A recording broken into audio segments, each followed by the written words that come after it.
This guy's already dead, let him burn in hell. Sickening moment. Pro-Putin war veteran waves skull in front of crowd claiming it belongs to Ukrainian who was killed fighting in Mariupol. This is the disgusting moment. A pro-Putin war veteran appears to wave the skull of a slain Ukrainian soldier as he threatened the country with oblivion. Campaigner Ivor Mangushev, 36, held what he said was the skull of an Azov regiment fighter killed in Mariupol, southeastern Ukraine as he addressed the crowd. The twisted ultranationalist said, "Why can't there be any reconciliation? The Russian lands of Novorossiya must be returned back. We are not at war with people of blood and flesh. We are at war with an idea. Ukraine is an anti-Russian state."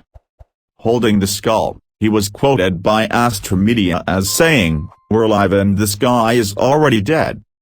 Let him burn in hell. He wasn't lucky. We'll make a goblet out of his skull." In his Telegram channel, Mangushev openly calls for the killing of civilians. "We will burn your houses, kill your families, take away your children and raise them Russians," he posted. Mangushev is supposedly fighting against Ukraine but is also the head of nationalist movement Light Russia and a creator of a private army in Ot which is said to have links to the FSB. His real name is Ivor, and he has a 14-year-old daughter. The performance with a human skull violates at least one Article 244 of the Criminal Code of the Russian Federation, desecration of the bodies of the dead.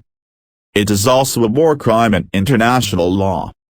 The location and timing of the video's recording was not clear and could not be independently verified. As Russia continues its assault on Ukraine, top Biden administration officials are working behind the scenes with the Ukrainian government and European allies to document its tsunami of war crimes allegedly committed by Russian forces. But the sheer volume of the documented war crime cases could be too overwhelming for Ukraine's justice system as well as for the International Criminal Court, ICC, raising questions of how many cases will be brought to trial and how many accused Russian war criminals could ultimately face justice. This is a Nuremberg moment in terms of just the sheer scale of the breach of the rules-based international order that has been perpetrated by Russia in this invasion, said Beth Van Schaack, the U.S. Ambassador-at-Large for Global Criminal Justice. Even the most well-resourced prosecutorial office would have a hard time grappling with the sheer scale of the criminality that's been on display.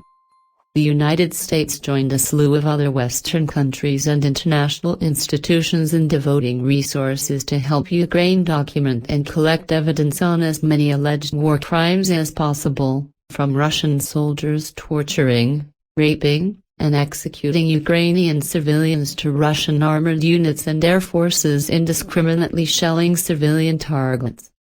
When Russian forces withdrew from the Kyiv region in early April, they left in their wake nightmarish scenes of bodies strewn along the roads of Bucha.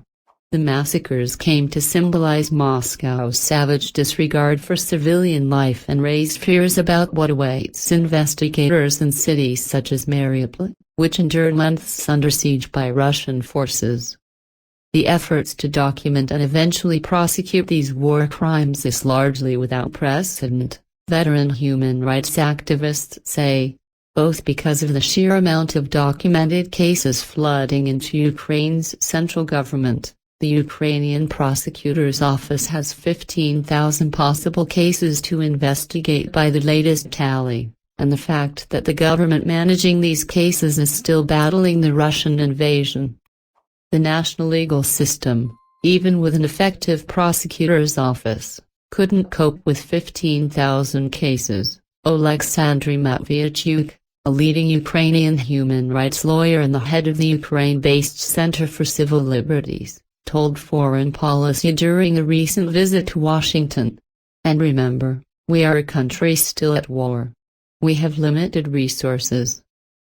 There are so many alleged Russian war crimes that the investigative response is also unprecedented. The ICC, the premier intergovernmental body tasked with prosecutions of war crimes, has dispatched 42 investigators to probe possible war crimes in Ukraine, its largest ever team of experts to carry out such a task.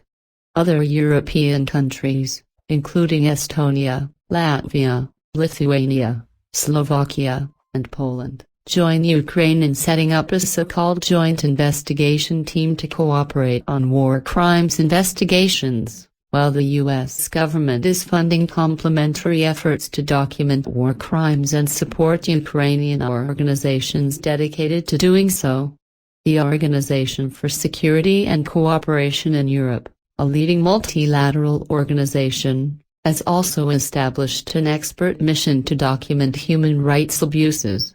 In Ukraine, meanwhile, the Prosecutor General's office has brought forward several war crimes trials against captured Russian soldiers and is investigating thousands more, while civil society groups are training volunteers on how to properly document evidence of possible war crimes, effectively crowdsourcing the early stages of investigations for future cases.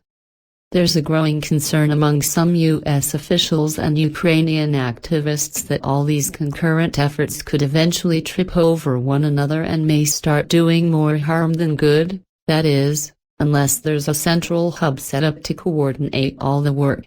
It's been a little bit chaotic, conceded one U.S. official working on supporting efforts to document war crimes in Ukraine, who spoke on condition of anonymity as they were not authorized to speak to the media. Van Schok, for her part, insisted that these efforts are decentralized, but not chaotic, because each group is in constant contact with one another to coordinate their work. Matviachuk and other Ukrainian civil society groups are advocating for the international community to establish a special hybrid international tribunal court to centralize and absorb all the investigations into possible war crimes and human rights violations committed during the war.